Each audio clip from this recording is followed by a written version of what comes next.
तो जननायक कर्पूरी ठाकुर को भारत रत्न देने के ऐलान के बाद बिहार की सियासत में नई हलचल पैदा हो गई है। बीजेपी ने नीतीश और लालू पर अटैक किया है।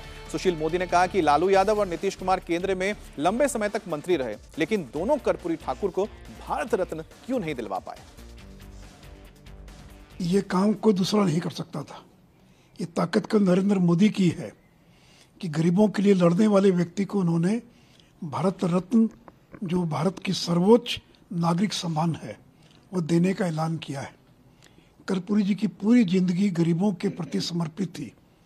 जिस तरह से आज नरेंद्र मोदी गरीबों के लिए काम कर रहे हैं, तो कर्पूरी जी के सपनों को अगर कोई साकार कर रहा है तो उस व्यक्ति का नाम नरेंद्र मोदी है।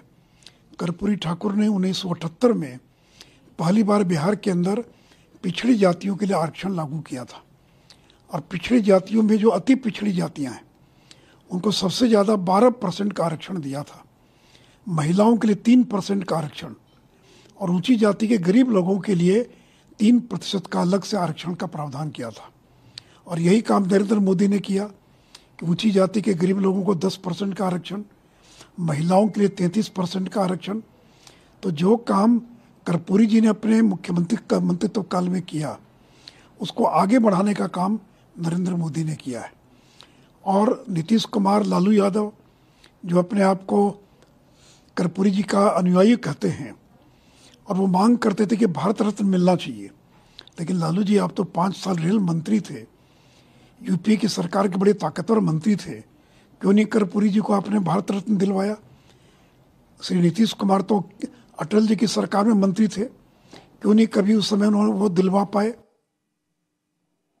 जाहिर सी बात है कि भारत में पहली बार अगर ओबीसी को कोटा मिला था, रिजर्वेशन मिला था, तो वो पूर्व मुख्यमंत्री कर्पूरी ठाकुर जी की वजह से ही मिला था। और दूसरी बात है कि वो भ्रष्टाचार और परिवारवाद, इन दोनों के सख्त खिलाफ थे। और जब उनका निधन हुआ था 1988 में, तब अपने लिए एक घर तक छोड़कर नहीं गए। तो समझ सकते हैं कि कितना ईमानदार व्यक्तित्व रहा था कर्पूरी ठाकुर जी का। भारत रत्न को लेकर बिहार के मंत्री श्रवण कुमार का बयान बहुत पहले देना चाहिए। तो उनका कहना है कि ये जो भारत रत्न है पहले ही दे देना चाहिए था, देर से ही सही। अवार्ड के लिए धन्यवाद, श्रवण कुमार कह रहे हैं। बीजेपी जेडीयू को एक करने के लिए ये अवार्ड मिला, इस पे क्वेश्चन मार्क एक सबसे बड़ी बात है। क्या श्रवण कुमार को लगता है कि बीजेपी जेडीयू को एक करने के लिए अवार्ड मिला है? तो ये श्रवण कुमार की ओर से बयान आया कि भारत रत्न को लेकर। हमारे साथ हैं जेडीयू के मंत्री श्रवण कुमार। श्रवण जी, क्या कहेंगे? भारत सरकार ने भारत रत्न दे दिया, तो ऐसे में क्या आप लोग के लिए राजनीतिक मुश्किलें, कहा जा रहा है, बढ़ गई? नहीं, हम लोगों के लिए कोई राजनीतिक मुश्किल नहीं बढ़ी है। जननायक कर्पूरी ठाकुर जी को भारत रत्न की उपाधि से पहले सम्मानित करना चाहिए था। इसमें विलंब किया है, लेकिन देर से ही सही जिन लोगों ने किया है उनको बधाई देता हूं। पहली बार आप लोगों ने कब मांग रखी थी? जब केंद्र में यूपीए की सरकार थी, उस समय भी आप लोग मांग कर रहे थे? देखिए, जब भी मांग रखा जाए, सरकार चाहे जिनकी भी हो, जिनसे देरी हुई है, चूक हुई है, देरी हुई है, लेकिन जिन लोगों ने किया है देर से ही सही, उनके प्रति सम्मान है, उनको बधाई और धन्यवाद देता हूँ। तेजस्वी यादव कह रहे हैं कि हमने मांग की थी।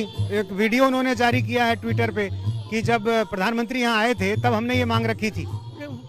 सब लोगों ने मांग रखी है, चाहे आरजेडी के लोग हैं, चाहे जेडी के लोग हों, चाहे जो कर्पूरी ठाकुर को मानने वाले लोग हैं, उनके विचारधारा से जो पार्टी बिहार में चल रही है या देश में चल रही है, सब लोगों ने इच्छा प्रकट की है।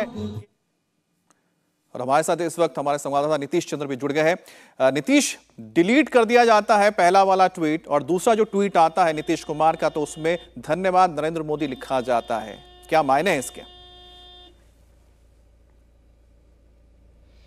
देखिए, निश्चित रूप से नीतीश कुमार ने जिस तरह से कर्पूरी ठाकुर को भारत रत्न दिए जाने पर जो प्रतिक्रिया सोशल मीडिया पर जाहिर की है, पहले उन्होंने जो लिखा था उसमें उन्होंने नरेंद्र मोदी का कोई जिक्र नहीं किया, कोई धन्यवाद तक नहीं दिया, लेकिन बाद में उसको डिलीट किया जाता है और फिर एक संशोधित बयान भी मीडिया को जारी किया जाता है जिसमें नरेंद्र मोदी का जिक्र होता है, उनको धन्यवाद कहा जाता है। तो निश्चित रूप से इसके राजनीतिक जो संकेत हैं वो भी कहीं ना कहीं दिखाई देते हैं। और पिछले कई दिनों से आप देख रहे होंगे लगातार इस तरह की चर्चा बिहार में चल रही है कि नीतीश कुमार जो है नरेंद्र मोदी के करीब आते दिखाई दे रहे हैं।